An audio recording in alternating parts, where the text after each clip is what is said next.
Welcome to Manjula kitchen YouTube ಚಾನಲ್ಗೆ ಸ್ವಾಗತ. Hi friends, ಎಲ್ಲರೂ ಹೇಗಿದ್ದೀರಾ? ನೀವು ಚೆನ್ನಾಗಿದ್ದೀರಾ ಅಂತ ನಾನು ಅಂದ್ಕೊಂಡಿದ್ದೀನಿ. ನಾನು ತುಂಬಾ ಚೆನ್ನಾಗಿದ್ದೀನಿ. ಇವತ್ತಿನ ರೆಸಿಪಿ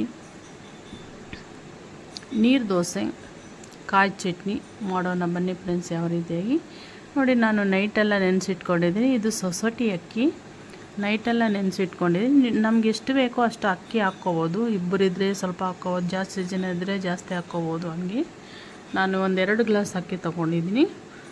ಇವಾಗ ಜಾರಿಗೆ ಅಕ್ಕಿ ಹಾಕ್ಕೊತೀನಿ. ಸ್ವಲ್ಪ ಕೊಬ್ಬರಿ ಹಾಕ್ಕೊತೀನಿ. ಅದಕ್ಕೂ ನೋಡಿ ಈ ರೀತಿಯಾಗಿ ನುಣ್ಣಗೆ ರುಬ್ಕೊತೀನಿ. ಎಲ್ಲನೂ ಇದೇ ರೀತಿಯಾಗಿ ಒಂದು 3 ಸತಿ ನಾನು ರುಬ್ಕೊತೀನಿ. ಸ್ವಲ್ಪ ಕೊಬ್ಬರಿ ಹಾಕ್ಕೊಂಡು ಇವಾಗ ಎಷ್ಟು ಬೇಕೋ ನಾವು ತಗೊಂಡು ನೀರು ಸ್ವಲ್ಪ ಮೀಡಿಯಮಾಗಿ ಹಾಕ್ಕೊಳ್ಳೋಣ. ನೋಡಿ, ಸೌಟಿಗೆ ಅಂಟ್ಕೋಬೇಕು. ಆ ಥರ ನೀರು ಥರ ಮಾಡ್ಕೋಬೇಕು. ಜಾಸ್ತಿ ನೀರೂ ಬೇಡ, ಗಟ್ಟಿನೂ ಬೇಡ. ಸ್ವಲ್ಪ ಉಪ್ಪು ಹಾಕ್ಕೊಳ್ಳೋಣ.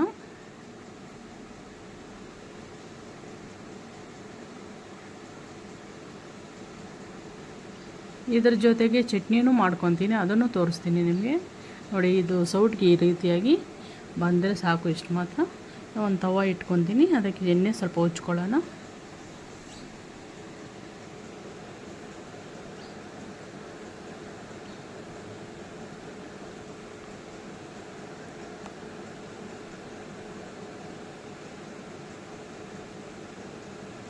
ಈ ರೀತಿಯಾಗಿ ಹಾಕ್ಕೊಳ್ಳೋಣ ತೆಳ್ಳಗೆ. ನೋಡಿ, ಬೆಂದಿದೆ. ನಾನು ಒಂದು ಸೈಡೇ ಸಾಕಾಗಿತ್ತು, ಇನ್ನೊಂದು ಸೈಡೂ ಒಂದು ಸ್ವಲ್ಪ 1 ಸೆಕೆಂಡ್ ಅಷ್ಟೇ ಬೇಯಿಸ್ಕೊತೀನಿ ಆ ದೋಸೆನ. ಎಲ್ಲ ದೋಸೆನೂ ಇದೇ ರೀತಿಯಾಗಿ ನಾನು ಮಾಡ್ಕೊತೀನಿ.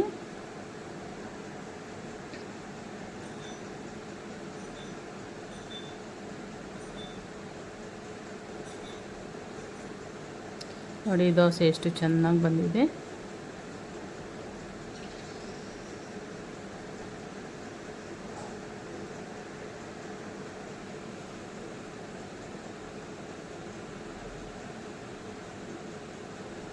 ಎಲ್ಲ ದೋಸೆನೂ ಇದೇ ರೀತಿಯಾಗಿ ನಾನು ಮಾಡ್ಕೊತೀನಿ. ನೋಡಿ, ದೋಸೆ ರೆಡಿಯಾಗಿದೆ. ಇವಾಗ ಚಟ್ನಿಗೆ ಏನೇನು ಬೇಕೋ ನೋಡೋಣ ಬನ್ನಿ ಫ್ರೆಂಡ್ಸ್. ಚಟ್ನಿಗೆ ಸ್ವಲ್ಪ ಕಾಯಿ ತುರಿ ತೊಗೊಂಡಿದ್ದೀನಿ. ಒಂದು ಅರ್ಧ ಹೋಳು ಕಾಯಿ ತುರಿ, ಬೆಳ್ಳುಳ್ಳಿ 1 ಗಡ್ಡೆ,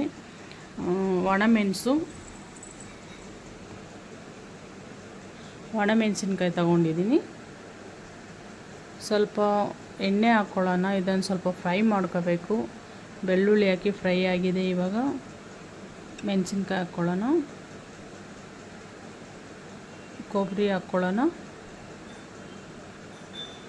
ತುರಿಮಿಟ್ಕೊಂಡಿರೋ ಕೊಬ್ಬರಿ ಹಾಕ್ಕೊಳ್ಳೋಣ. ಸ್ವಲ್ಪ ಒಂದು 5 ನಿಮಿಷ ಫ್ರೈ ಆದರೆ ಸಾಕು ಅಷ್ಟೇ. ತಣ್ಣಗೆ ಆರಿದ್ಮೇಲೆ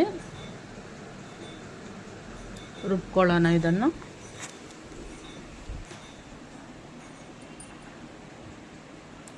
ಬ್ಯಾಡಗೆ ಮೆಣಸಿದ್ರೂ ಹಾಕ್ಕೋಬೋದು, ತುಂಬಾ ಚೆನ್ನಾಗಿರ್ತದೆ. ಇವಾಗ ತಣ್ಣಗಾಗಿದೆ. ಇದು ಚಟ್ನಿ ರುಬ್ಕೊಳ್ಳೋಣ. ಸ್ವಲ್ಪ ನೀರು ಹಾಕ್ಕೊತೀನಿ.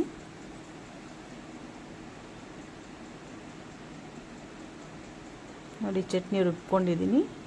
ಸ್ವಲ್ಪ ಉಪ್ಪು, ಹುಣಸೆಹಣ್ಣು ಹಾಕೋ ಅದನ್ನು ರುಬ್ಕೊತೀನಿ.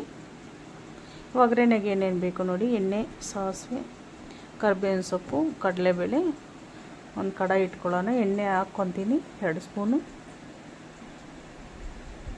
ಕಡಲೆಬೇಳೆ, ಸಾಸಿವೆ, ಕರಿಬೇವಿನ ಸೊಪ್ಪು ಹಾಕ್ಕೊತೀನಿ.